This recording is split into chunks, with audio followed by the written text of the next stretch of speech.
Sarah, your hometown realtor, and I'm here with the legend, Stacy Fraser. Fraser. Legend. Yes, of Guthrie Ghost Walk.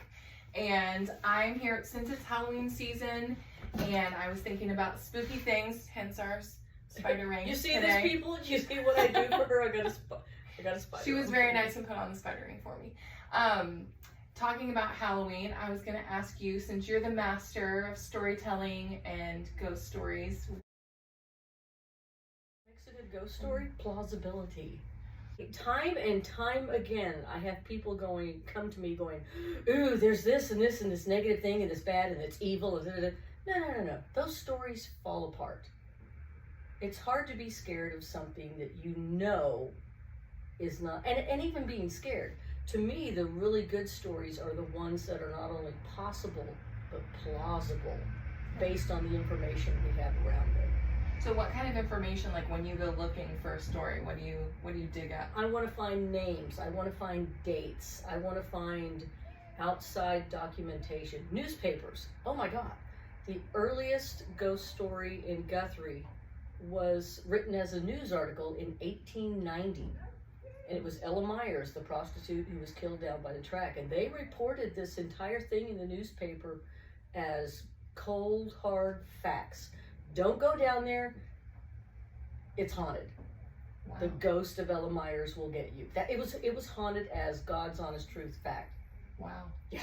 A lot of these stories that I'm coming across are ones that people in town have just passed along, kind of that oral storytelling tradition. Right. And I'll take those and then I'll dig into it and see what fleshes out, what falls out. But some of them, the stories even get stronger when you realize, yes, this is a person, this was a person. You can find a record of the event that it's centered around. Right.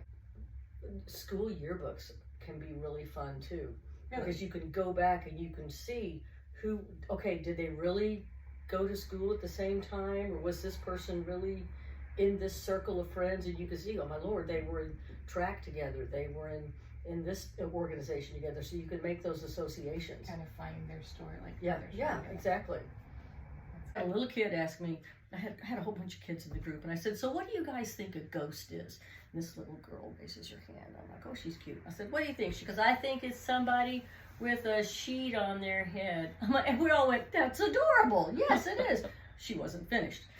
And then when you take the sheet off, there's no one there. Ghost walk. We were doing a ghost walk. It was Saturday. It was a month after Byron Berline's building had burned. This was before the rest of the building came down. There was still, okay, this is freaking me out. I keep looking at it. It's like, hello, you go sit over there with her, okay? Nice, Spidey. There was still the shell of the building, and the big front facade was still there. Mm-hmm. And this was the weekend of the Youth Expo, the big stock show down in Oklahoma City. And I was walking down the street, and somebody asked, what happened? Well, obviously there was a fire. I gave them a very brief rundown of it. And as I was talking, I realized that there was this couple. There was a mom, a dad, like a 14, 15-year-old girl who really wanted to be anywhere but there. There was like a 10-year-old boy, and then their youngest was, they told me he was almost 4 years old. Now, they had been to the Youth Expo, obviously, the kids were showing. They were from Amarillo, Texas. And this kid, the little guy, was as decked out as you could ever possibly get for all things cowboy. He had on boots. They put spurs on this kid. And not just the little blunt ones. No, he had little spiky spurs. What's wrong with you? He had on his little Wranglers. He had on the belt buckle. He had on the snap shirt. He had the biggest cowboy hat I've ever seen in my life. On a kid he looked like a thumbtack. He was just proportionally, that's what he was. But he was kind of sleepy, so Dad was holding him. But as I was telling them what had happened to the building, the wife is staring at me and reaches over without even breaking eye contact with me and grabs her husband and says, you have to tell her. And I'm thinking, what do we have to tell me?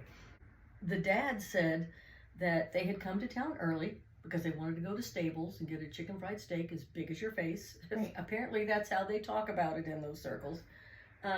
So after they ate, they had walked south on Division to Harrison, made the loop around the block to Oklahoma, and started back up the street to head west to come down to the Apothecary Garden to meet me. Mm-hmm. They had just gotten around the corner. They were right across the street from the shell of the building. And the dad realized that the little boy had stopped. And he's like, come on, Bubba, let's go. And he turns around, and this little boy is just getting down with his bad self. He's just dancing. He's like, Bubba, what are you doing? Dancing, Daddy. And he's just stomping and kicking. And Dad and the little boy have words back and forth. Come on, no, come on, no, come on, I'm dancing. Finally, Dad says, look, Bubba, unless you got a radio in that cowboy hat, there ain't no music out here. Now, come on, we got to go. And the little kid stops, puts his hands on his hips, stares at his dad, and without looking across the street to Byron's building, he points at Byron's building and he says, there is too music. It's coming from over there. That's where the music lives. The day I can tell that without getting goosebumps is the day I stopped telling that. I, honest to God, thought I was being punked. I'm like, what?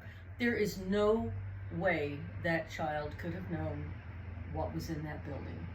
Yeah, or that however many years exactly they've been playing music in there that building. was no way that that family could have understood what we had lost. You have to understand, these weren't just instruments.